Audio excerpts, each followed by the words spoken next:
Paz e graça para você ligado nessa programação. É hora de começarmos o seu programa diário de entrevistas, reflexões e debates.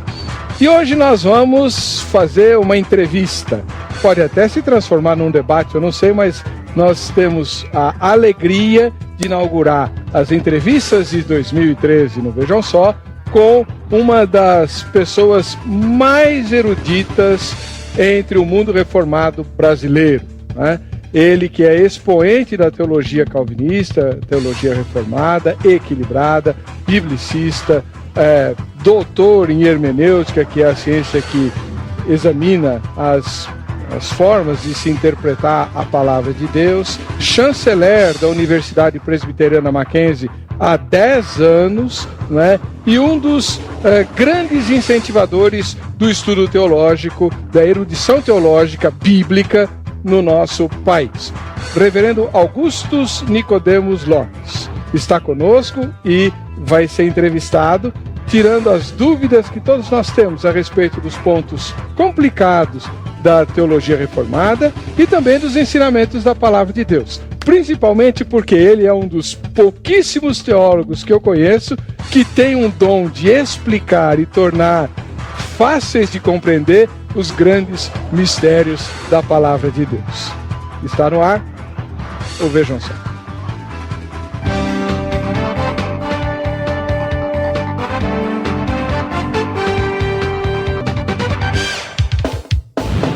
Olá, em nome da Academia Teológica da Graça de Deus, a AGRADE, estamos começando essa edição do programa Vejam Só, uma edição especial, porque hoje nós teremos uma entrevista.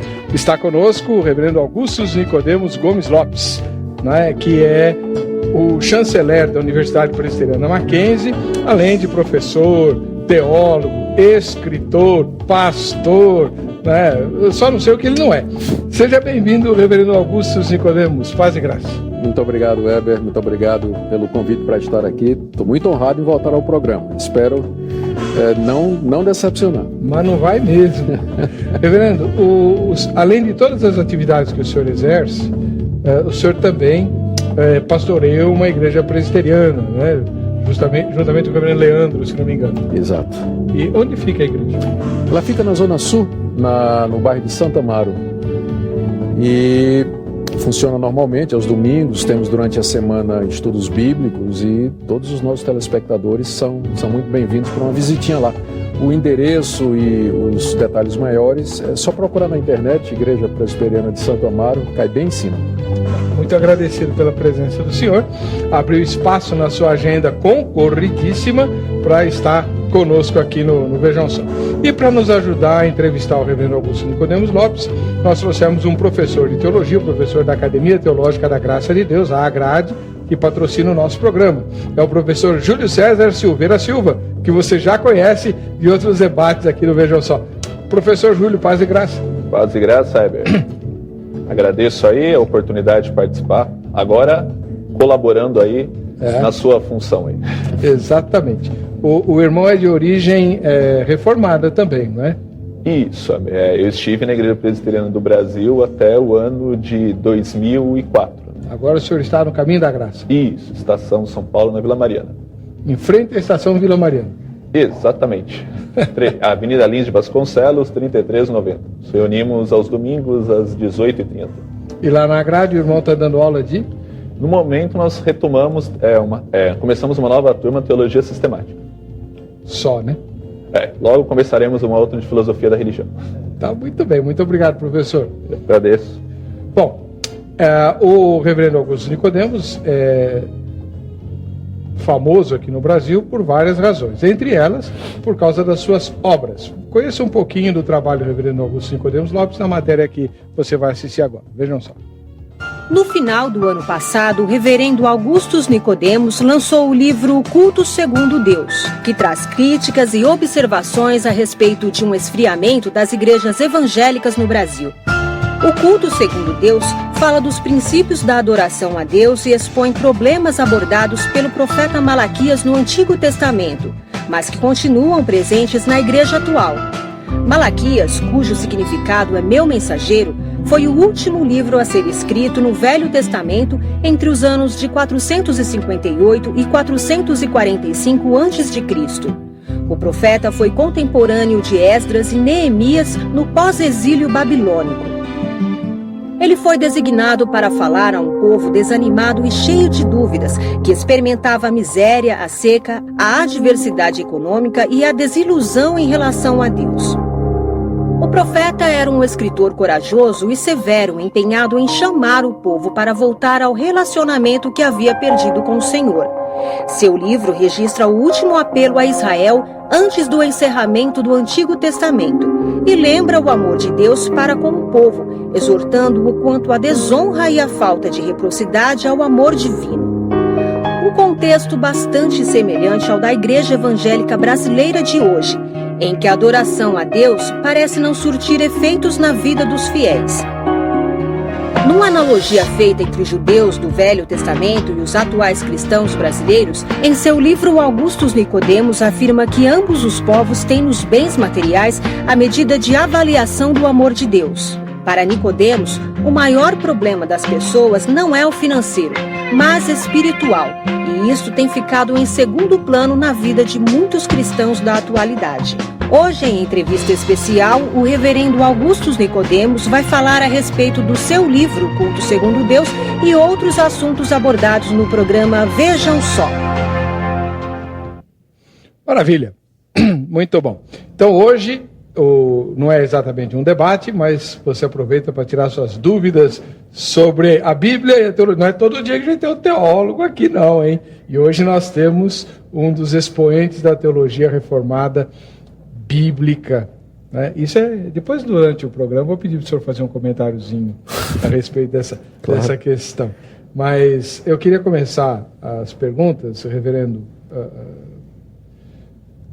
pedindo para o senhor abordar, nesse livro mencionado na matéria, né, o Culto Segundo Deus, né, no capítulo número 5, há uma pergunta que todo cristão com mais de 2 anos de convertido certamente já se fez, né? Por que cultuar a Deus se o mal existe, os ímpios prosperam e os justos sofrem? Olha, eu não li, mas eu vou começar seu livro lendo esse capítulo aqui, porque acho que um dos problemas mais espinhosos da teologia é justamente conciliar a ideia de um culto a um Deus bom e amoroso à realidade na qual a gente vive, imersa na maldade e na prosperidade do ímpio. Muito bem. Esse é um problema muito antigo em teologia, né? A questão da origem do mal e porque no mundo governado por um Deus bom e justo, o mal existe. A gente chama de a teodiceia, né? É exatamente a área que trata desse assunto. No caso particular de Malaquias, o que estava acontecendo era que o povo de Israel, naquela época, estava afligido por diversas calamidades, estava passando por problemas financeiros, estava debaixo do governo de um governo pagão, não tinha liberdade política, pagava impostos, além de outras enfermidades e aflições. E aí o povo perguntava de que é que adiantava estar adorando a Deus, servindo a Deus, se aparentemente isso não produzia resultados práticos. O que se estava por detrás do pensamento do povo de Israel era a ideia de que, à medida que Deus é adorado e à medida que nós o agradamos e fazemos o que Ele manda, Ele recompensa com bênçãos materiais. Só que essa era uma má compreensão da aliança de Deus com a nação de Israel e, portanto, uma inferência que não era verdadeira. O próprio livro de Jó já mostrava que, às vezes, mesmo a pessoa justa, como era Jó, ela nem sempre só vive uma vida de bênção, de felicidade. O livro de Jó existe exatamente para isso, que Deus, às vezes, tem propósitos misteriosos com o mal, com a calamidade, com a adversidade, nem sempre nós sabemos. O livro de Jó não traz uma resposta, Deus não responde a Jó por que isso aconteceu com ele, apenas pede que Jó confie em Deus. Eu sou Deus. Onde é que estava você quando eu fiz tudo? Onde é que estava você quando eu criei o universo? Quem é você para questionar a minha justiça e tudo mais? Então, é isso que o profeta Malaquias responde ao povo. Vocês estão adorando a Deus pelo que Deus pode dar, e não pelo que Deus, na verdade, é. Deus, nos seus planos e na sua sabedoria, nos seus propósitos, ele permite o mal no mundo, a adversidade, o mal temporal e o mal moral, para corrigir, para disciplinar, para treinar, para punir o pecador, enfim, levar a efeito o plano dele. É verdade que ele é um Deus bom, mas ele também é santo, é justo, é reto. Nós não podemos destacar um atributo de Deus em detrimento dos outros, porque ele deixa de ser Deus, né? Fica desequilibrado. Tem que colocar tudo em equilíbrio. E é isso que Malaquias está dizendo ao povo. Muito bem. E muito mais nós teremos ao longo do programa. Eu queria premiar você por estar nos assistindo. Então a gente vai fazer um sorteio no final do programa para todos que entrarem no site vejamsó.com.br e votarem na enquete. Basta que você vote na enquete e você está habilitado para o sorteio. E a pergunta da enquete de hoje é a seguinte: você acredita que a igreja evangélica no Brasil sofreu um grande esfriamento? Que é o tema do livro do reverendo Nicodemos, né? O último livro. 3 respostas: sim, não e não sei. Pode votar em qualquer uma das 3 que você está habilitado para o sorteio que a gente vai fazer, tá bom? E antes de passar para a próxima pergunta, nós vamos hoje espremer o reverendo Augusto Nicodemos até onde der, né? Júlio César, professor da Academia Teológica da Graça de Deus, você que é versado em várias ciências, inclusive estudou ciência da religião, né? Exatamente. Muito bom. Que abordei um teólogo reformado. Na monografia? Isso, na dissertação. Né? Qual foi o teólogo? O Calbart. Só? Calbart, eu abordei, né? O título foi, né? Calbart, um chamado cristão à desobediência civil. Né? Então eu abordei a declaração de Barmen. Né? Tá. Então Calbart foi o redator da teologia, né? Do movimento de resistência, né? À cooptação da cooptação da igreja por parte do nazismo. Né? Parte da igreja, né? Criou uma teologia para justificar o nazismo e uma outra parte se silenciou. E uma pequena parte, né? Calbart, Dietrich Bonhoeffer, Martin Müller, né? Colocou a cabeça a prêmio. Né? Calbart, por não ser alemão, se safou. Né? Bonhoeffer já não teve a mesma sorte. Bom, já vou aproveitar então que o irmão Júlio César mencionou o Barth. Uma das dúvidas que a gente tem, principalmente os seminaristas, reverendo, é em relação às várias, como é que eu vou chamar? Escolas, né? Ou as várias abordagens possíveis da teologia evangélica. Como é que o senhor vê esse leque, né? Por exemplo, tem um livro do senhor aqui que menciona, eu acho que esse aqui, não, é o que estão fazendo para a igreja, esse aqui. O senhor menciona várias dessas vertentes. Por exemplo, o que seria, no nosso caso evangélico, o fundamentalista, o liberal, o neo-ortodoxo? Tem como definir assim rapidinho? Eu vou tentar definir rapidinho, né? E sempre a gente corre o risco de fazer generalizações. Não, lógico, mas quem quiser a resposta completa, o livro está aqui. Isso aí.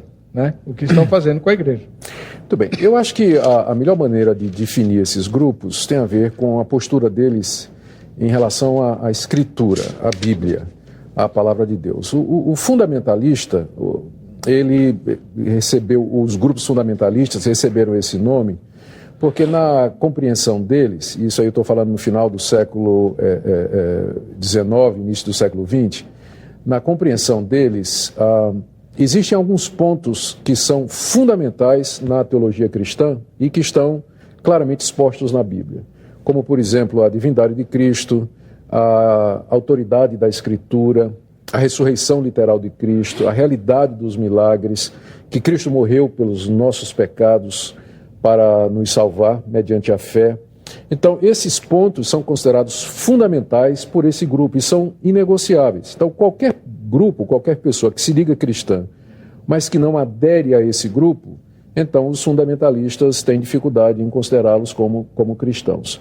Os liberais, é o nome que foi dado a um movimento teológico na Alemanha, um pouco antes de Calbart, inclusive, onde o estudo da Bíblia pelo método crítico produziu uma teologia que negava todos esses pontos. Nem todos os liberais negavam todos esses pontos, mas, no geral, diziam que a Bíblia era um livro humano, cheio de erros, que Jesus não era Deus, não era divino, que a morte dele na cruz foi exemplar, não substitutiva, que na verdade ele ressuscita no querigma, na pregação, não ressuscitou literalmente, e que no final o cristianismo é a religião que é igual às outras, apenas a melhor do que as outras, mas não há uma diferença qualitativa, apenas quantitativa, né? O cristianismo seria apenas mais uma religião. Karl Barth se levantou contra isso. Barth, ele não pode ser considerado um liberal, ele se levantou para lutar contra isso aí, publicou um comentário em Romanos, onde ele chama a igreja a ouvir a palavra de Deus, ele critica os teólogos da época porque tiraram a Bíblia da igreja, né? E ele insiste em que se volte à Escritura. Só que, ao fazer isso, alguns acham que Karl Barth não fez o caminho todo. Ele ficou mais ou menos no meio, né? Por isso que foi chamado de neo-ortodoxia, o movimento que foi gerado por ele, e que ele, naturalmente, jamais gostaria que o nome dele tivesse gerado isso. Mas seria mais ou menos assim, ele admite os resultados da autocrítica, ele vai dizer que a Bíblia, de fato, está cheia de erros, tem erros e tudo mais, mas a grande notícia é que Deus nos fala através desse livro cheio de erros. E que a Bíblia, então, se torna a palavra de Deus quando nós a lemos e ali temos um encontro existencial com Deus. Não é que ela mas ela se torna nesse encontro existencial.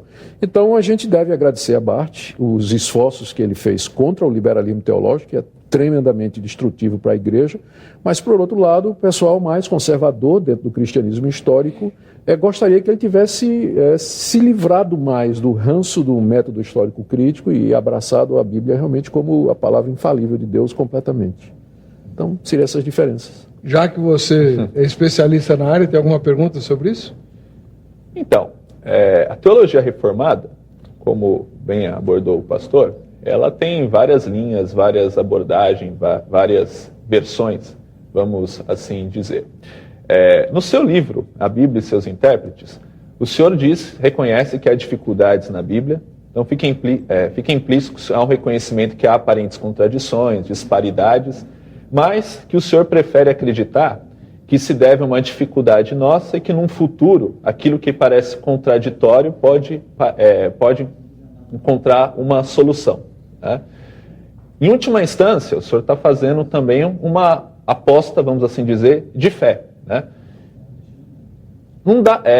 Todas as teologias, de uma certa maneira, elas também têm um pressuposto de fé, né? Por exemplo, quando a gente faz uma afirmação teológica, deposita né, uma crença, de alguma forma ou de outra a gente está excluindo, né, outras crenças, né, ou relativizando elas, né? Como trabalhar, né, diante dessas dificuldades que o texto bíblico apresenta? Muito boa pergunta. No meu livro, A Bíblia e seus Intérpretes, e muito obrigado que você leu. Só lembrando o telespectador que o doutor Augusto Nicodemos Lopes se doutorou justamente em hermenêutica, que é a ciência da interpretação da Bíblia. Então essa é a questão. Tá bem dentro aí dos nossos estudos. No livro, o que eu faço é reconhecer o óbvio, né? Eu começo o livro dizendo que a Bíblia é um livro divino, que é dado por inspiração de Deus, mas também é um livro humano, que foi escrito por pessoas numa determinada época, em línguas humanas, idiomas humanos, em contextos humanos, e que esse lado humano da Bíblia se reflete nos escritos, Se reflete não no sentido de que eles escreveram ou colocaram erros, coisas erradas em verdades, porque aí é que entra a inspiração para preservá-los disso, mas que eles escreveram dentro do conhecimento da limitação que eles tinham. Então, isso significa que aqui e acolá vai parecer que há uma contradição. Um autor está dizendo uma coisa, outro autor está dizendo outra coisa. Por exemplo, nos números que você encontra, se você compara os dois livros de crônicas com os livros o livro dos reis e de Samuel, você pode encontrar alguma divergência de número, de lugar. Sinóticos, por exemplo. Os sinóticos, comparar os relatos de Mateus, Marcos você e Lucas. encontra algumas diferenças. Mas você vai perceber que essas diferenças, elas não comprometem a mensagem central das Escrituras em nenhuma daquelas doutrinas que eu disse aqui que elas são fundamentais. Por isso que pode-se falar num centro do cristianismo histórico, um conjunto de verdades que a gente pode até resumir no credo apostólico e acrescentar talvez mais alguns credos e confissões que foram adicionadas com os anos pelo cristianismo histórico, né? Então, existe um miolo do cristianismo, um limite que, se você passar daquilo ali, você já não é mais cristão, de acordo com com esses limites. Dentro dessa cerca, há espaço para diferentes interpretações. Há espaço para você discutir, divergir, como, por exemplo, os reformadores divergiram com relação à ceia, divergiram quanto à questão da eclesiologia, a relação da igreja com o Estado, porque nenhum desses assuntos é considerado fundamental ou vital para o cristianismo. Ele fica ali na periferia. Então, a gente trata essas questões, a gente tem que reconhecer quais são as questões fundamentais, como eu disse, elas estão incorporadas nesses grandes documentos, e as periféricas, que não fazem parte da essência, nós temos liberdade para divergir, discutir. Duas perguntas sobre isso, reverendo. Como é que o senhor vê essa questão do movimento da inerrância bíblica? Uhum. Eles são fundamentalistas, e se não são, por que o termo, que a definição que o senhor deu de fundamentalista, ela é altamente positiva, mas no mundo, quando a gente ouve falar de fundamentalista, parece um sujeito com uma bomba amarrada na cintura. Isso, mas não é culpa dos cristãos, não. Então, um bom cristão é fundamentalista? Sim. Eu creio que todo cristão genuíno, ele é fundamentalista, se você entender o fundamentalismo no seu sentido histórico. Quando o termo apareceu a primeira vez, 1920 por aí, ele apareceu no contexto do conflito entre os cristãos nos Estados Unidos, das igrejas históricas, e a teologia liberal que estava permeando os seminários. Então a teologia liberal negava todos esses pontos, negava que a Bíblia fosse inspirada, negava os milagres de Jesus, negava a ressurreição literal. E aí, de entre todas as igrejas históricas, se levantaram pastores e teólogos para dizer, não, isso aí que vocês estão apresentando, isso não é cristianismo, não. Porque o cristianismo não pode abrir mão desses pontos aqui. Aí vem a autoridade da Escritura, eles usaram o termo inerrância, porque quem provocou foi o lado de lá primeiro. Ou seja, tudo que a Bíblia diz é verdade. Ela não é, por exemplo, um livro científico. Mas o que ela afirma, ela é verdadeira nisso. Você não pode criar um livro de ciências a partir de afirmações da Bíblia sobre a natureza. Mas você não vai encontrar contradições entre a verdadeira ciência, aquilo que comprovadamente é ciência, e o que está na Escritura. É nesse sentido que eles usaram o termo inerrância. Só que aí os adversários, os inimigos, fizeram uma caricatura. Porque inerrância quer dizer que não tem... hoje, a King James, por exemplo, é inspirada por Deus? Claro que não é. É uma tradução, né, o original que seria inspirado, né, seria autoritativo e infalível. E aí, é claro, depois de um tempo, os fundamentalistas, de fato, eles se tornaram belicosos. Aí se juntaram na política americana, à direita americana, passaram a desenvolver um programa político e se identificaram com outras questões que não tinham nada a ver com teologia, e o resultado é que o nome fundamentalista começou a ganhar um termo muito ruim. É quando surge o movimento evangelical liderado por Billy Graham, que funda o seminário de Fuller, a revista Christianity Today, que seria um grupo conservador, mas que não queria aquela intransigência dos fundamentalistas de dialogar com quem pensava diferente. E aí vieram outros movimentos no mundo, né, religiosos fundamentalistas, aí o termo virou realmente pejorativo. Agora, fundamentalismo no sentido inicial e histórico, eu creio naquelas doutrinas. Eu creio que todo cristão verdadeiro, ele é fundamentalista nesse sentido. Crê na inerrância da Escritura, na autoridade da Escritura, crê nos milagres bíblicos, ressurreição de Jesus, que ele morreu pelos nossos pecados, que virá uma segunda vez. Amém. Amém. Para a gente fechar essa parte, reverendo, e os libertinos que o senhor menciona aqui no seu livro? Quem são os libertinos? Libertino é quem usa o Evangelho como capa para viver uma vida licenciosa, né? Esse termo aparece lá em Judas, quando ele diz lá nos versos 3 e 4 que muitos transformam a graça de Deus em libertinagem. O movimento dos libertinos, ele já aconteceu no século I, eram cristãos dentro das igrejas apostólicas que distorciam o evangelho da graça e entendiam. O raciocínio é mais ou menos o seguinte, e vê se não tem hoje. Se a salvação é pela graça, é pela fé, pelo que Cristo fez, não importa como eu viva, eu serei salvo de qualquer maneira.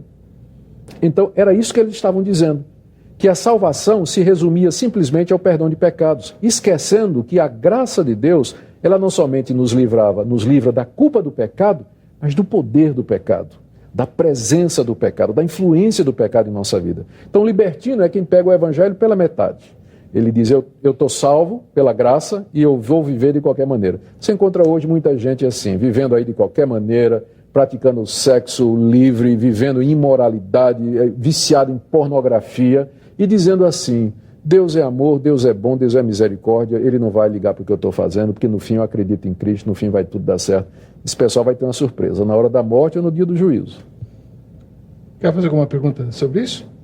A respeito do liberalismo, no seu livro Batalha Espiritual, o senhor conta que quando foi fazer o doutorado na África do Sul, o senhor passou por um período que o senhor temeu, né, profundamente perder a fé. Uhum. O senhor passava noites assim, clamando, implorando, né, para que essa fé renascesse, reavivasse. Né? Gostaria que o senhor, já que o senhor falou do liberalismo, né, que o senhor comentasse um pouco dessa experiência. Depois. Tem que fazer suspense. Isso aqui é um programa de televisão, não é uma aula, né? Tem que fazer suspense. É que não vai dar tempo nesse bloco para ele responder, e ele vai contar um pouquinho dessa experiência na África do Sul, que eu desconhecia. Ele vai contar para nós o que aconteceu.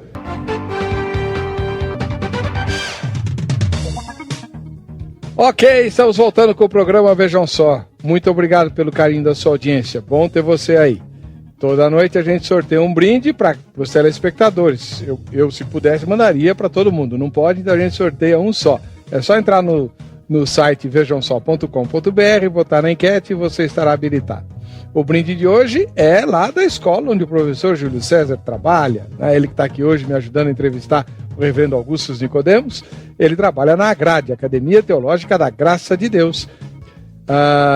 Dado o recado da Agrade, vamos voltar aqui para a entrevista. Hoje estamos recebendo com muita honra o reverendo Augusto Nicodemos Lopes, e ele está dando uma aula para nós sobre vários assuntos difíceis a respeito da fé cristã.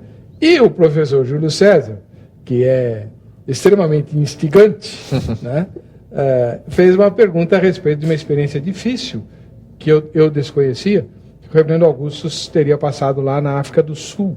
O que o senhor foi fazer lá? Na verdade, na África do Sul, foi o tempo do meu mestrado. Eu fui fazer o meu mestrado em Novo Testamento numa faculdade, na verdade, é uma universidade da Igreja Reformada da África do Sul.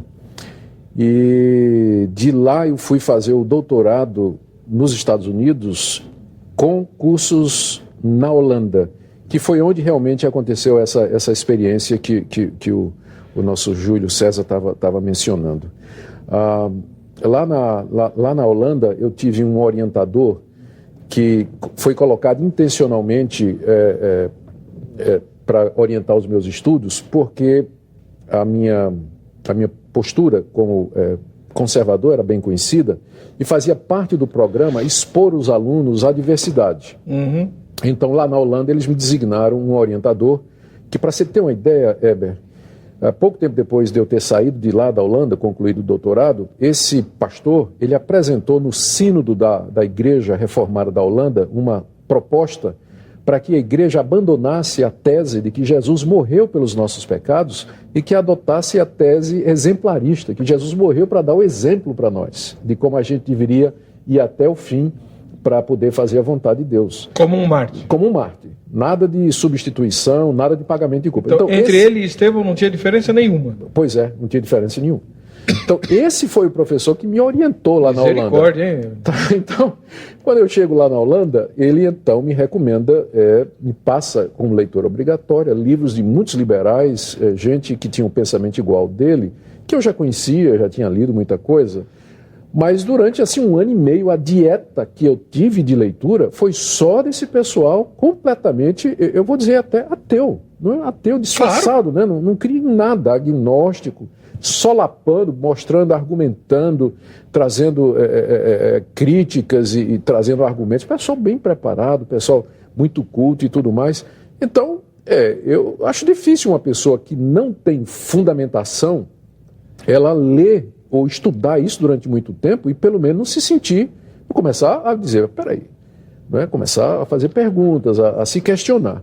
Então, eu de fato teve um momento lá que entrei numa crise mesmo. Eu disse, meu Deus do céu.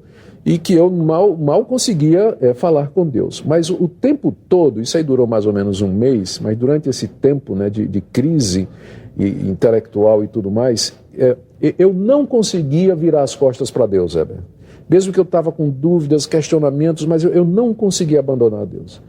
E depois de um mês, mais ou menos, então eu comecei a ler, eu consegui achar as respostas, lendo gente tão capaz quanto, a mesma preparação, que mostrava coisas que até eu nem tinha percebido, né? Alternativas àquilo que aquele pessoal estava liberando. Então encontrei satisfação intelectual para aquilo que o meu coração já cria.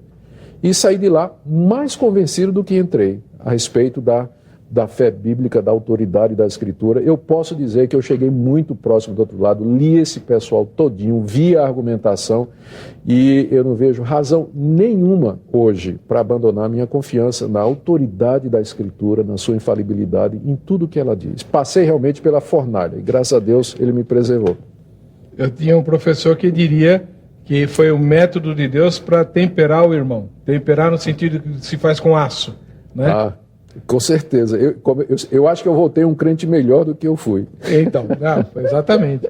Foi a noite escura da alma do irmão? A noite escura da alma, Júlio, que é o termo lá que está lá no livro, né? É verdade. Agora, já que o senhor mencionou a Igreja Reformada e tudo, uma dúvida que, inclusive, foi levantada há pouco tempo, não muito, pouco tempo atrás, por uma publicação da Editora Vida, a respeito do calvinismo extremado. Uhum. Né? Então, eu queria que o senhor é talvez o maior especialista em calvinismo aqui no Brasil, pelo menos dos que eu conheço. Né? O senhor, doutor Heber, meu ilustre xará, né? Uhum. Meu ilustre, ele é ilustre. O Sínodo de Dort, que tem aqueles famosos 5 pontos que o senhor vai falar, porque com certeza, se eu for falar, eu vou errar. O Sínodo de Dort é equivalente ao calvinismo extremado? Eu acho que não. O Sínodo de Dort foi, na verdade, uma reação a um grupo chamado Remonstrantes, que eram discípulos de Jacobus Arminius, que era um professor de teologia na Holanda. O Arminius, ele mesmo nunca publicou nada nessa linha. Foram os alunos dele que tomaram as anotações de sala de aula e publicaram material e apresentaram ao Sínodo da Igreja Reformada da Holanda numa remonstrância, quer dizer, um pedido de consideração. O que eles queriam é que a Igreja Reformada da Holanda revisse a sua soteriologia, que é a doutrina da salvação, e que era calvinista. Então, eles argumentaram, em cima dos ensinos de Armínio, exatamente os pontos. Primeiro, que a predestinação ela é condicional, na verdade, começando pelo primeiro, que o pecado do homem o afeta de fato, mas não o impede, não tolhe o seu livre-arbítrio. O homem é livre para escolher entre o bem e o mal, apesar de pecador. A predestinação é baseada na presciência. Deus viu quem ia usar esse livre-arbítrio e aí predestinou para a salvação. Cristo morreu por todos, para dar oportunidade àqueles que haveriam de escolher a salvação. O Espírito Santo pode ser resistido, a graça não é irresistível, uma pessoa pode se recusar. Deus pode querer salvar alguém e essa pessoa pode dizer que não quer ser salva e vai prevalecer a vontade do homem. E por isso, o último ponto, que o homem pode perder a salvação. Da mesma forma que ele tem livre-arbítrio para dizer eu quero, ele pode também dizer não quero mais e perder. Então, esse é o arminianismo. Esse é o arminianismo. Então, esse último ponto, inclusive, parece que não era defendido por Armínio, mas os remonstrantes, os discípulos dele é que incluíram esse último ponto. Né? E eles apresentaram essa proposta ao Sínodo de Dort, que se reuniu durante bastante tempo, teólogos capacitados discutiram e responderam esses pontos. Então, a resposta é o que ficou conhecido como os 5 pontos do calvinismo, que é, primeiro, a depravação é total.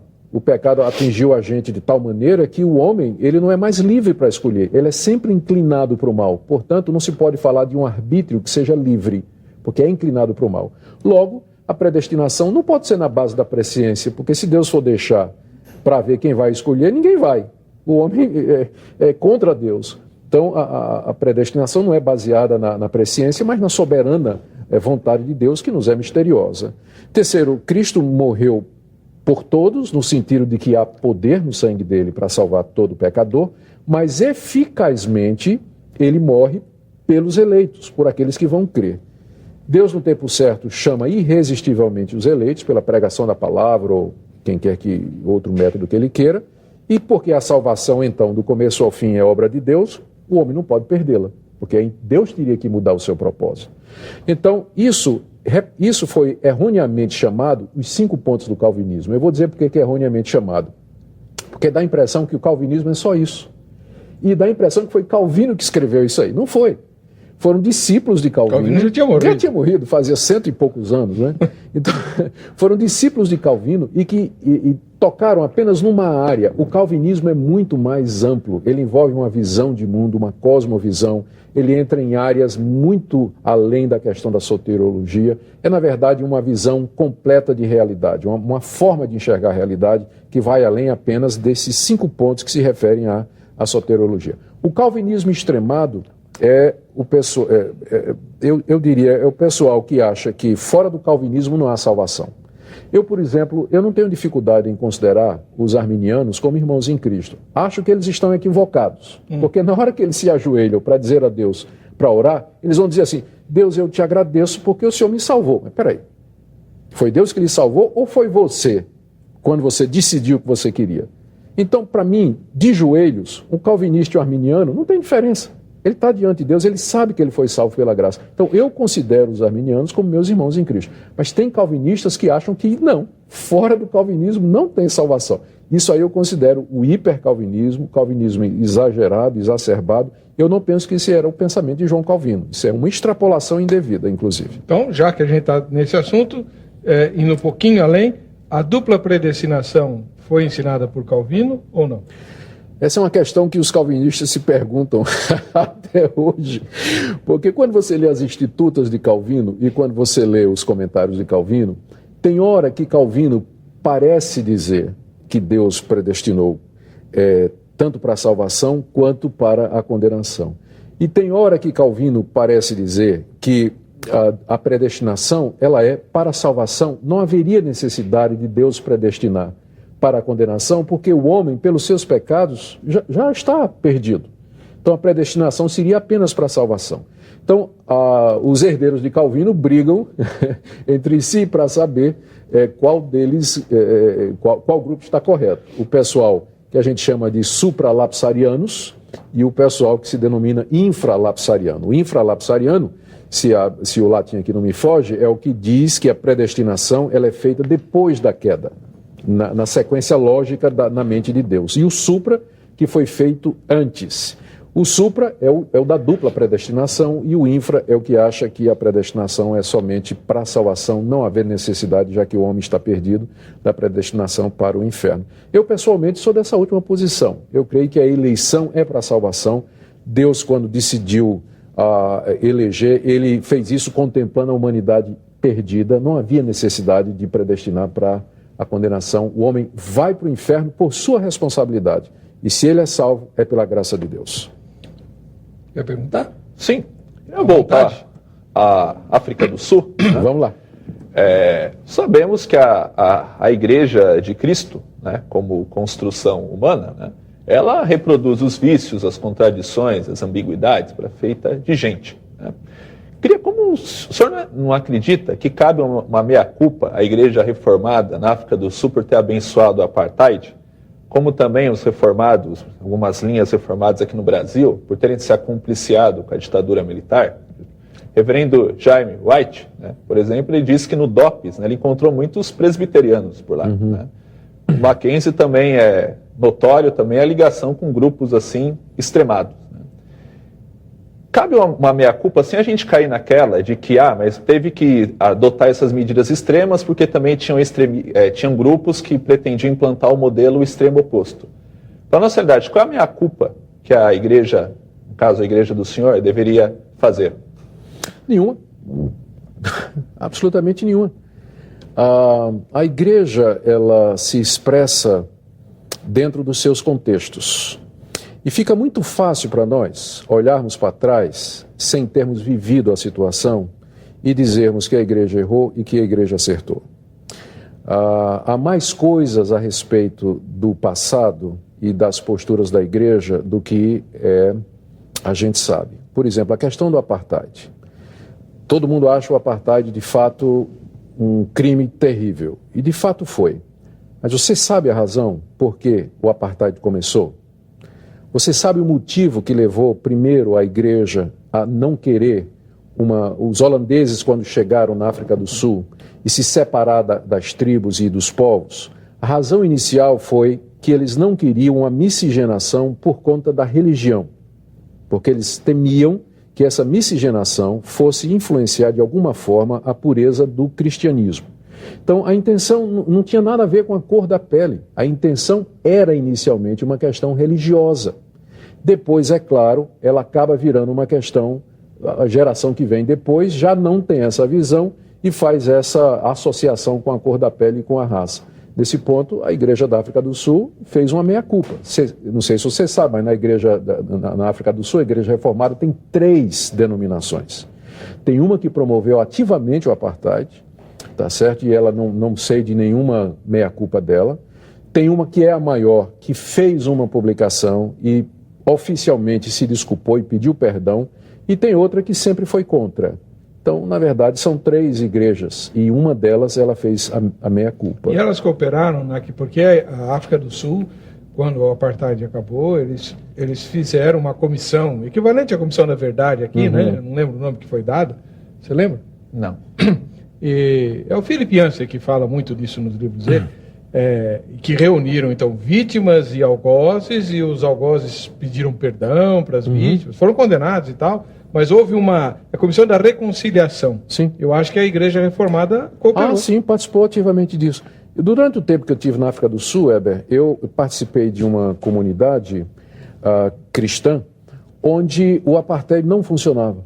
Os brancos e os negros, eles estavam, o que eles chamavam de mestiços colored, né? Eles adoravam juntos, estavam juntos. Onde o evangelho prevaleceu de verdade, essas distinções na prática não havia. Não havia. Então, o que às vezes o pessoal não falava também, e eu não estou defendendo o apartheid, eu sou contra o apartheid, mas o que o pessoal não via também é que havia o apartheid entre as próprias tribos. Zulus e Suanas, eles não se davam. Se você colocasse um trabalhador de Suana junto com um Zulu numa mina de carvão, eles se matavam. Esse conflito é eles anterior. Se matavam, não tinha. E entre os próprios brancos. A África do Sul foi colonizada primeiro pelos holandeses e depois pelos ingleses. Os ingleses ficaram no Cabo Sul, no Cape Town, na cidade do Cabo, a parte do sul, e os holandeses, eles entraram para o interior do país. Também não se falam, não se davam. Então, é um país totalmente fragmentado. E é muito simplista reduzir a questão entre pretos e brancos e dizer que a questão é simplesmente étnica e racial. Então, só quem viveu lá, como eu vivi, pode ter uma experiência in loco da situação, tá? Para poder dizer assim, é uma questão de ter que fazer meia-culpa e tudo mais, tem que ter vivido a situação lá para entender a coisa. Mesma coisa a questão da ditadura. Sempre a história tem 2 lados. Fica muito fácil a gente olhar para trás e dizer a igreja presbiteriana se envolveu. Que igreja presbiteriana? Que parte dela? Presbiterianos que lá estavam representavam a igreja?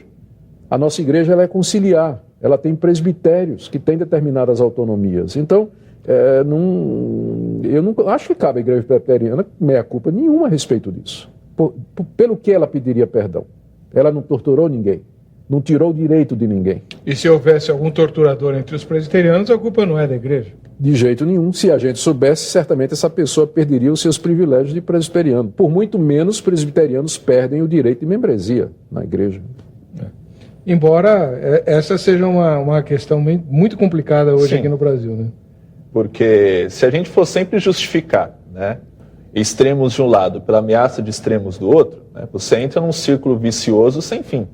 Nós estamos vendo muitas disputas hoje de radicalismo de um lado, baseando, eu vou radicalizar de um lado, porque o outro lado também é extremista, radicaliza. E a mensagem do Evangelho é uma mensagem de reconciliação. Então, assim, independente assim das causas, é abominável à luz do Evangelho você discriminar uma pessoa pela cor da pele, pela etnia, pela cultura, independente dos motivos em si, né? Então, é um atentado à fé, ao modelo de Jesus, né? Jesus, nós temos o exemplo, por exemplo, acho que aproximado aí, quando ele chega os seus discípulos aos samaritanos, ele é rejeitado, e os samaritanos querem o quê? Pede para ele, quer que a gente mandemos descer fogo do céu para os destruir? É os discípulos que pedem. Os discípulos João que pedem. Entre eles, o apóstolo do amor. Pedro, por exemplo, quando Jesus é preso, ele pega lá a espada e decepa a orelha, e Jesus o repreende. Então, assim, se a gente fosse tomar assim, mas esse é um ataque extremo, ele estava defendendo a fé, né?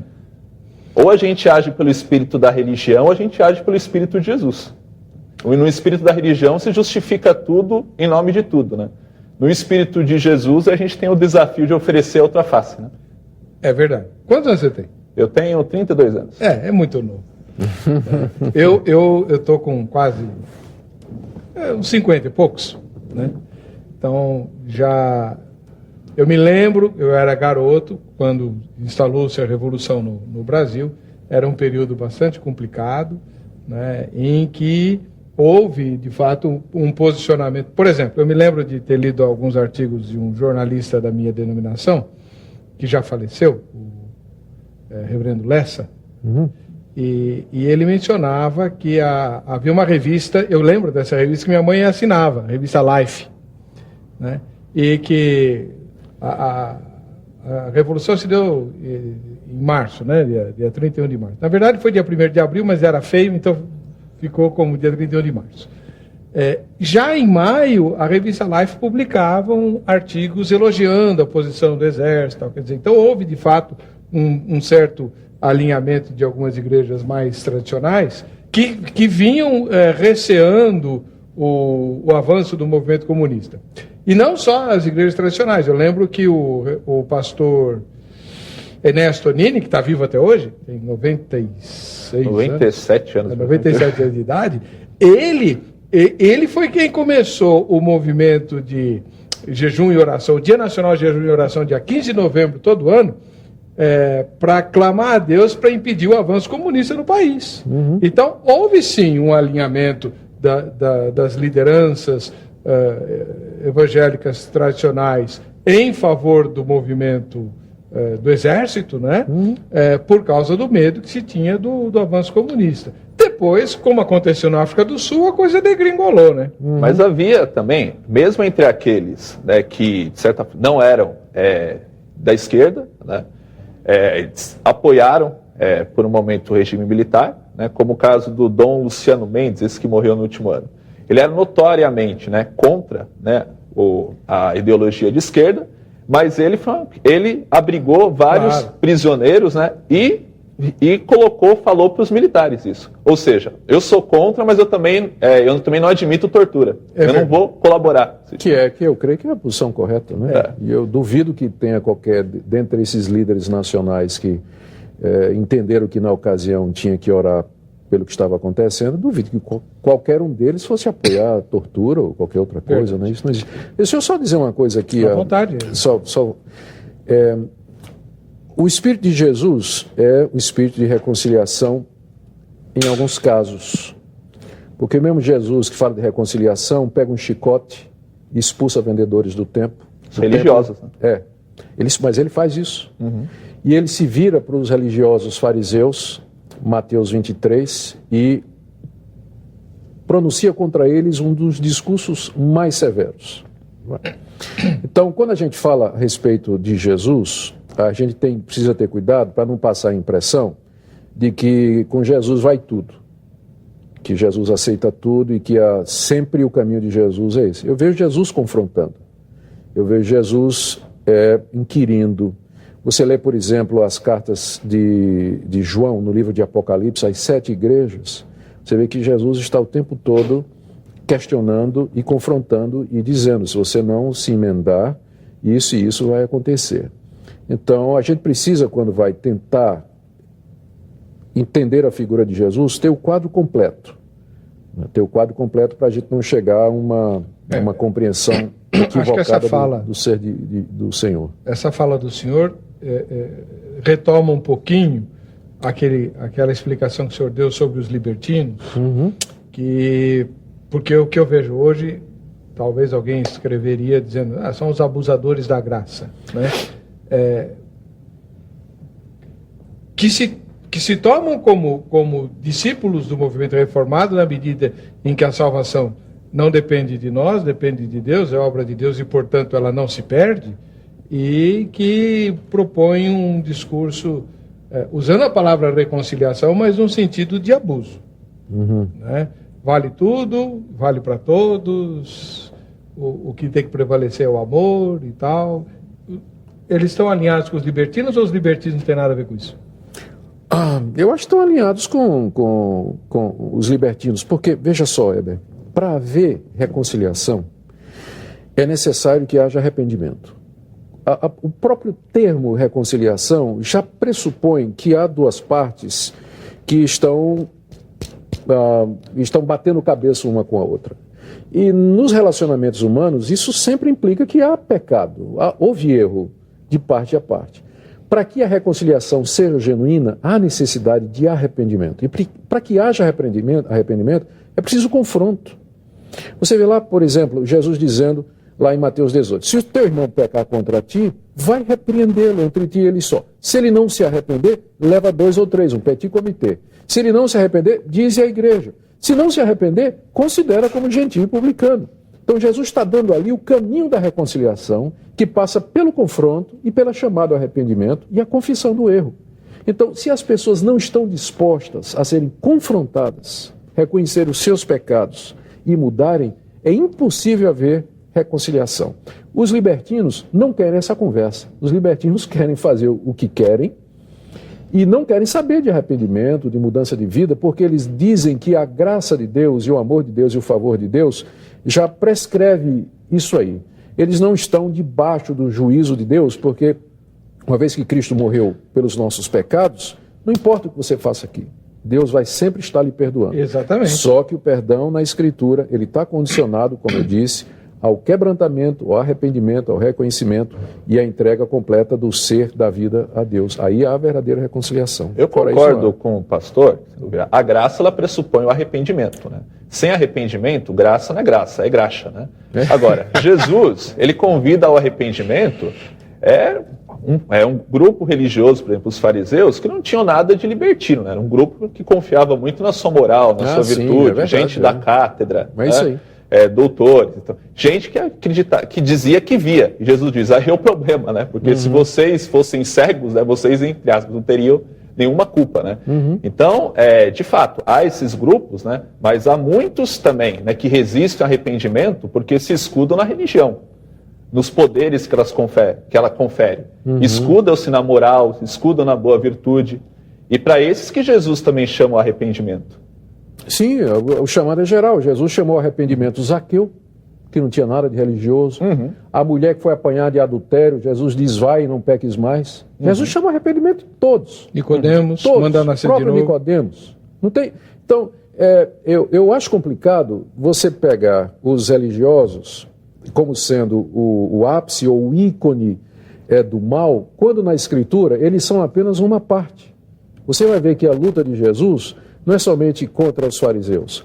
A luta de Jesus é contra toda a incredulidade e contra toda a recusa das pessoas que não querem admitir o seu senhorio. É a mesma coisa o ministério dos apóstolos. Os apóstolos não só tiveram dificuldade ou encontraram resistência da parte, por exemplo, dos fariseus ou dos judaizantes, mas encontraram dificuldade dos comerciantes que vendiam estátuas e nichos da deusa Diana, porque estava prejudicando o negócio dele. A reação deles não era religiosa, era comercial.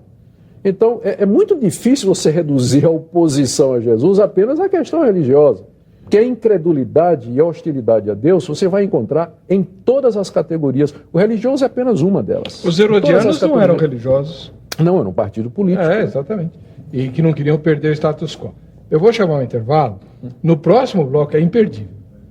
Eu vou pedir para o reverendo Augusto Nicodemos Lopes falar sobre... Olha o livro que ele escreveu. Olha aqui, ó. O presbiteriano também trata disso, irmão. Batalha espiritual. O que você precisa saber sobre batalha espiritual? né?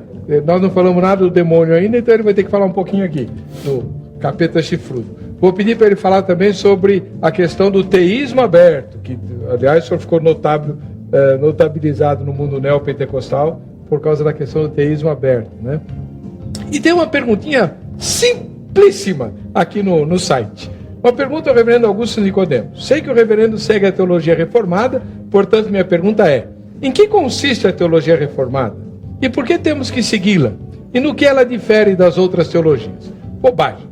Em 2 minutos ele responde. No próximo bloco a gente volta.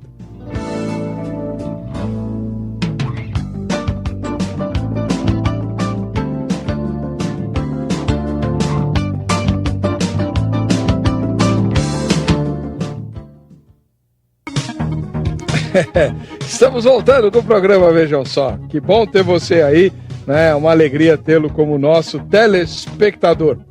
E a gente quer agradecer bastante o carinho da sua audiência e mandar um ósculo santo muito especial para um irmão querido chamado Dudu.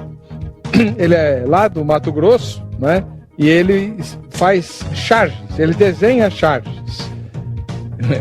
E se você quiser encomendar uma charge aí para o seu pastor, né? Fazer uma charge do seu pastor ou de alguém da sua igreja, manda um e-mail para ele, duducharges@hotmail.com. Entrando no site vejamsó.com.br, você tem lá uma aba nova que a gente colocou lá umas charges, as charges que o Dudu tem feito, né? E, olha aí. Adivinha quem é esse da direita? O senhor conhece? É a cara do Fernando Almeida, não? Ele mesmo, o reverendo Fernando Almeida, que trabalha com o senhor lá na Universidade Mackenzie, né? E que esteve aqui no programa. Tá bem bonito. Tá mais bonito na charge do que ao vivo. Muito bom. Um ósculo santo para você, Dudu.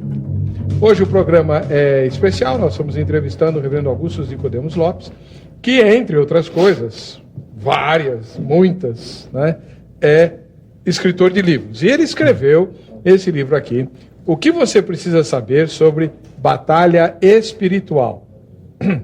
Por que o senhor escreveu esse livro, reverendo? Porque esse assunto é um assunto da mais alta importância, não é, para o cristão e particularmente no presente para a igreja brasileira. A Bíblia fala de uma batalha espiritual, ela é muito clara a respeito disso. Nós estamos cercados de seres perversos, maus, que são seres espirituais, poderosos, inteligentes, organizados, que têm um plano, têm um propósito, que é nos afastar de Deus, prejudicar o avanço do Evangelho e, de fato, representar a oposição e a hostilidade a Deus. E nós precisamos estar preparados para isso. E eu sinto que o modelo de batalha espiritual que vem sendo propagado no Brasil, ele não corresponde totalmente àquilo que a Bíblia fala. Há, de fato, uma batalha espiritual acontecendo. Só que, engajados como estamos nessa batalha, nós precisamos saber, de fato, quem é o adversário, quais são as suas estratégias, quais são os seus planos e como combatê-lo. E falta de inteligência nessa área pode trazer prejuízos para nós. A gente pode pensar, por exemplo, que o alvo maior do diabo é colocar doenças em nós, tirar nosso emprego, afligir nossa vida materialmente. Eu não nego que ele faça isso, Weber. Mas eu entendo que a Bíblia nos diz que o alvo maior do diabo, a sua maior estratégia, não é plantar doença, tirar meu emprego, afligir minha vida materialmente, mas é corromper a minha mente, é perverter a verdade, é espalhar o erro, fazer com que as pessoas creiam no erro e na mentira. É isso que finalmente vai levá-las para longe de Deus.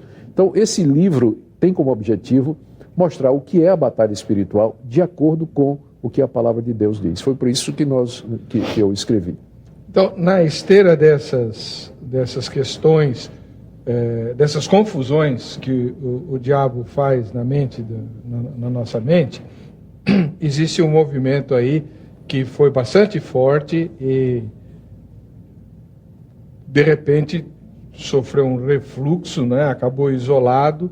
E a leitura que eu faço, não sei se o professor Júlio concorda comigo, mas a leitura que eu faço é que o que mais contribuiu para esse refluxo do movimento chamado de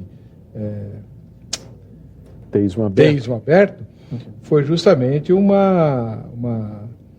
clamor iniciado pelos seus artigos, os artigos do senhor que repercutiram na internet assim ad eterno, né?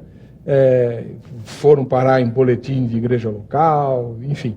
E o senhor se transformou numa espécie de porta-voz do mundo teológico conservador contra essa novidade chamada ateísmo aberto, que é bastante sedutora, né? O ateísmo aberto é, com certeza, sedutor, ou não?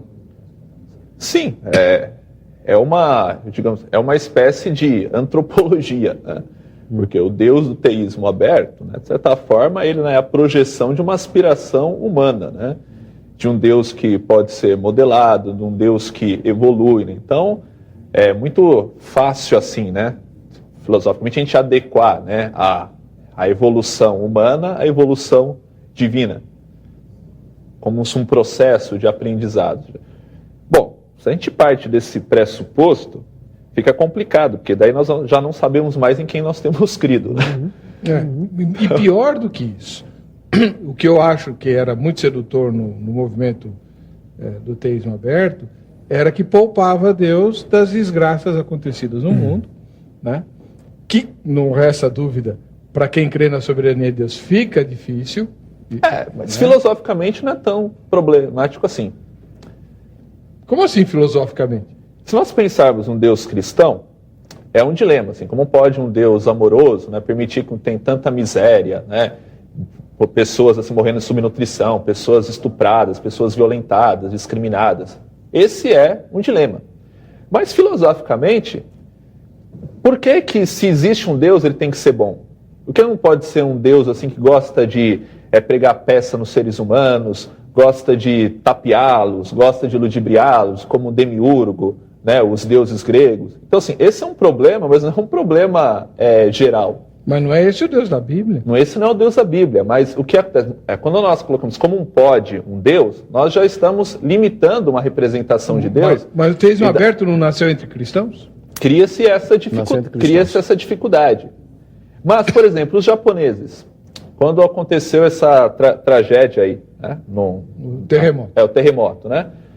Eles não levantaram essas perguntas, porque eles entendem o quê? A tragédia é um episódio natural da vida. Você não vira ficar, meu Deus, né, como aconteceu essa tragédia? Não, isso é tão natural. Eles foram lá reconstruir, o Japão novamente está em pé. Então, essa pergunta surge, né? Mas eu tenho a forte suspeita de que boa parte das pessoas que têm essa postura diante da vida acreditam na reencarnação. Porque quem acredita que a vida é uma só, não aceita com tanta passividade assim que exista um Deus controlando a vida, controlando as forças do universo, e mesmo assim acontecem coisas absurdas. Não, o pensamento histórico, por exemplo, é que o mundo a vida ela não é como deveria ser ou como a gente gostaria que fosse. Então, como a vida cabe tudo, todas as alegrias e as tristezas possíveis, que trazendo para o pensamento cristão, né, é aquilo que nós encontramos nas Escrituras, ou seja, né, a fé, ela não te imuniza, né, de todas as tragédias possíveis. Agora, o que diferencia é o quê? Que eu sei que a minha vida está oculta com Cristo.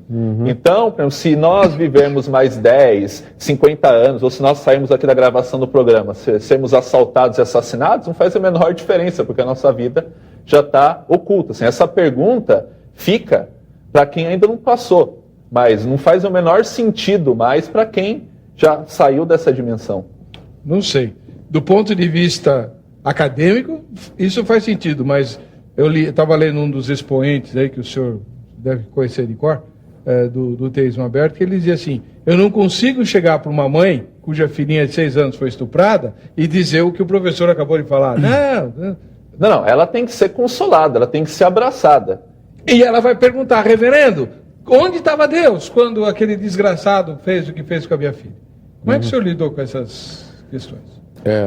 Essas questões, de fato, não são fáceis de lidar. Eu estou totalmente de acordo com o Júlio César aí na questão, quando ele falou na questão teológica, não é? Eu acho que o problema está na pergunta. A pergunta é: como é que um Deus bom permite o sofrimento no mundo? Porque a pergunta correta deveria ser: como é que um Deus que é bom, justo, santo, verdadeiro e reto, permite o sofrimento no mundo. E aí então você tem um quadro completo de Deus.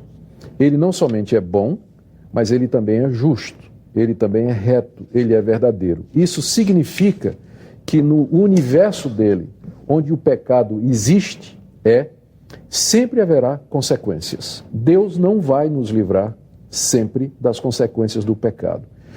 Eu não estou me referindo somente às consequências daqueles atos pecaminosos que eu cometo, mas a raça humana como um todo, ela é vista na Bíblia como estando debaixo do justo juízo de Deus. Paulo, por exemplo, em Efésios, se refere à humanidade como sendo, por natureza, filhos da ira. Filhos da ira. Ou seja, nós fazemos parte de uma raça que, por conta da sua pecaminosidade, está debaixo dos juízos e dos castigos temporais e das consequências dos nossos próprios erros e dessas perturbações morais que existem no mundo por causa dos nossos pecados individuais e coletivos. Então, nem sempre Deus nos livra das consequências dos nossos pecados e dos outros. O motorista bêbado, um estuprador. Né? Se ele fosse... Por quê? Porque ele é um Deus que não somente é bom e misericordioso, mas ele também é justo, santo, e um dia, e é aí que está como a gente lida com isso.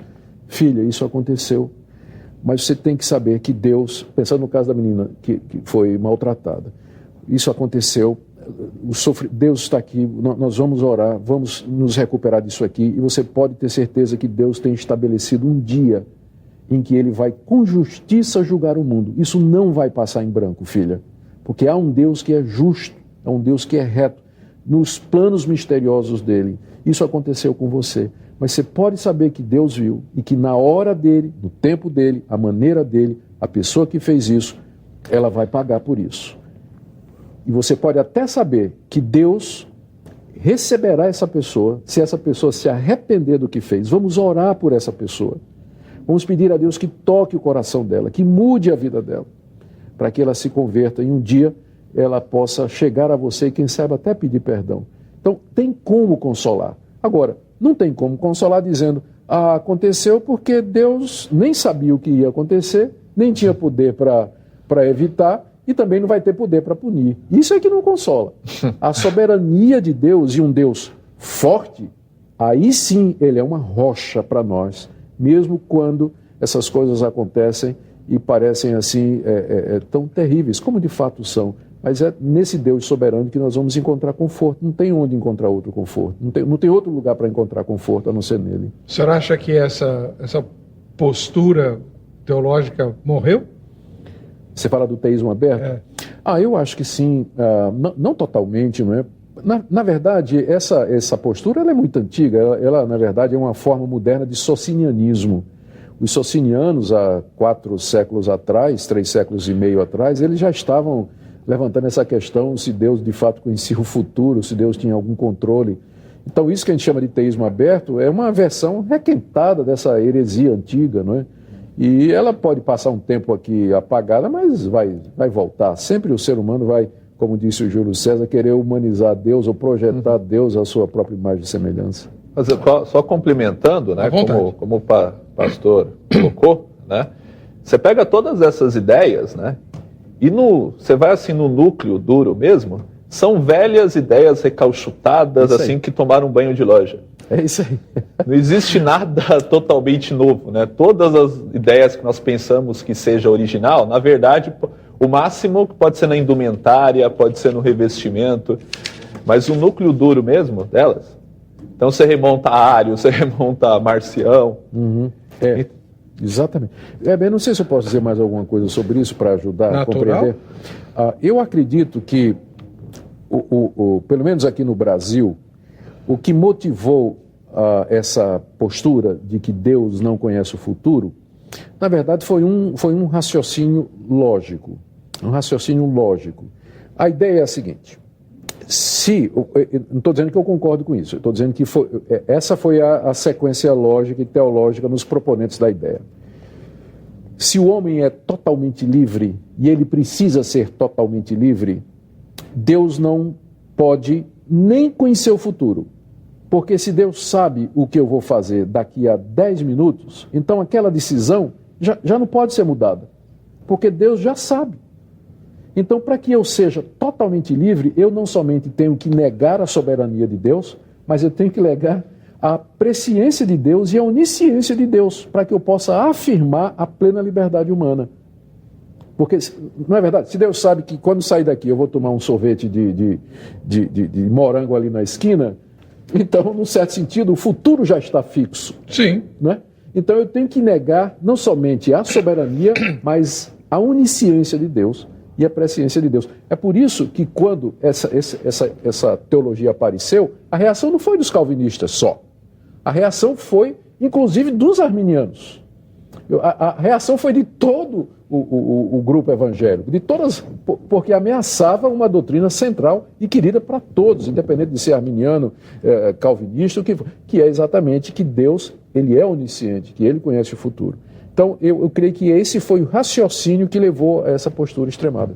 Acredito que o problema também, teologia, é a prisão de Deus ao tempo, né? Como se para Deus tivesse também o ontem e amanhã, né? E para Deus né? Como dizia Agostinho, né? Deus está no eterno agora, né? E a própria física, né? Comprova assim, que o passado e o futuro são ilusões, né? Dos nossos sentidos, né? Então, quando a gente prende a Deus nessa linha do tempo, de fato fica muito complicado, né? A gente tentar compatibilizar, né, essas noções, né? Como compatibilizar a soberania de Deus com a liberdade humana? Não tem como compatibilizar. Né? Viva, né, a proposta de Jesus, o caminho de Jesus, né, num caso como esse, o terremoto lá do Haiti. Né? Na época eu escrevi um artigo, eu apontei assim, o Deus, né, que não impediu, né, o terremoto, era o mesmo Deus que estava com os enfermeiros, que estava com todos aqueles voluntários que foram acolher, assistir, abraçar, e não ficaram fazendo perguntas teológicas, foram lá servir. Então a gente faz muita pergunta quando a gente não quer servir, né? Jesus, por exemplo, quando a torre de Siloé, ele não deu uma resposta, né? Todos, se não se arrependerem, perecerão. Não só os 18 que morreram. Não só os 18, eles não eram mais pecadores, né? Porque nessa hora muitos querem dizer, mas eles, na época eu ouvi explicações do sentido, que era castigo de Deus por causa da feitiçaria. Natural. Era punição, era pecado de Deus, enfim, né? Então, assim, se é punição, pecado de Deus, assim, azar deles, né? Agora, eu queria que o senhor explicasse para nós um título muito estranho que o senhor deu para o seu livro, esse aqui, ó, O Ateísmo Cristão. Como é que pode ser? Se você é cristão, você não pode ser ateu. Se você é ateu, não pode ser cristão. Como é que pode ter ateísmo cristão? O título desse livro é tirado já do primeiro artigo, onde eu faço a citação de uma teóloga de linha liberal, que foi copiada aqui no Brasil por alguns teólogos também de linha liberal, que diz que você acreditar num Deus que intervém, num Deus que está no controle da história e num Deus que se imiscui na realidade humana, interfere na realidade humana, isso leva você à passividade. E que isso é o que está por detrás da passividade de determinados grupos que deveriam estar envolvidos em ação social, em ativismo político, enfim, em uma série de atitudes para tornar o mundo melhor. Aí ela diz, os cristãos devem viver como se Deus não existisse. Ou seja, tudo depende de mim. Eu é que tenho que correr atrás, eu é que tenho que fazer e tudo mais. Então, para mim, isso é ateísmo cristão. A pessoa se diz cristã, mas diz, eu tenho que viver como se Deus não existisse. Ora, isso não faz o menor sentido, porque se você der uma olhada, não faz sentido primeiro historicamente, se você olhar para vou chamar de ativista por falta de uma palavra melhor, se você olhar para os grandes ativistas cristãos que fundaram universidades, fundaram hospitais, abriram creches, lutaram na política para promulgar leis justas, e muitos cristãos estão por detrás disso tudo, eram pessoas que eram teístas, acreditavam em Deus, oravam a Deus, dependiam de Deus. Muitos eram inclusive calvinistas, nem todos, mas muitos eram, acreditavam num Deus soberano e tudo mais, e não viam incompatibilidade em você crer num Deus que age na história, que tem a visão geral da história e o controle dela, e a nossa responsabilidade para com o próximo e tudo mais. Então, você dizer que para você cumprir o mandato cristão, você tem que viver como se Deus não existe, para mim isso é ateísmo cristão. Agora, reverendo, a gente está no último bloco, então tem que... Mas já? Já, tem que correr um pouquinho. E eu queria saber o seguinte, O senhor mencionou numa das suas falas, falando sobre a África do Sul, sobre fundamentalismo, Sim. Que o movimento começou muito sério, muito bom e tal, e depois, com o passar do tempo, acabou se transformando ou sendo visto como uma força aliada à direita política norte-americana, né? Estou falando de fundamentalismo cristão, evidente. Isso. Né? E hoje eles se resumem a uma luta contra o aborto lá nos Estados Unidos e tal, por causa do bipartidarismo, aquela coisa toda. Corremos o mesmo risco no Brasil? O senhor vê que os evangélicos estão, de alguma forma, indo na mesma direção, querendo levantar bandeiras aí únicas, enfim? O Brasil nunca teve partido de direita, né? O Brasil sempre foi de esquerda. Você tem a esquerda mais moderada, mais centrada, mais radical. Teve a Arena. Mas a direita americana, que é a republicana, ela é muito mais radical em torno dos valores que eles consideram inegociáveis, não é? Do que os grupos brasileiros que você encontra aqui que estão na política. E lá eles são ativistas mesmo, né? Eles criam ONGs, criam organização, fazem passeata, se movimentam, elegem, deixa de eleger, ou vota, deixa de votar por conta disso e tudo mais. Então, eu temo hoje, sua pergunta é da mais alta importância, eu temo hoje que nós entremos na política sem estar preparados. Os evangélicos hoje estão tão fragmentados, falta uma visão coerente de mundo. De repente você vê uma pessoa que é evangélica, está num cargo público, que faz declarações teológicas desajeitadas, desastradas, que falta um conhecimento básico de teologia, de interpretação.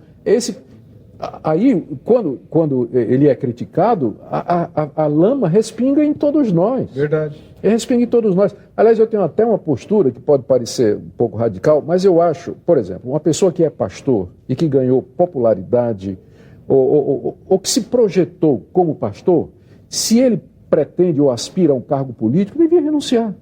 E não entrar na política como pastor, mas entrar na política como um diplomata, como alguém que foi preparado para aquilo, para não misturar as coisas, porque no fim quem sofre é a igreja. Quem vai sofrer é a igreja. Se ele disser alguma bobagem, se disser alguma coisa, quem vai sofrer é a igreja. Eu acho que nós precisamos nos preparar. Creio sim que a igreja deve, de alguma maneira, exercer o seu papel profético.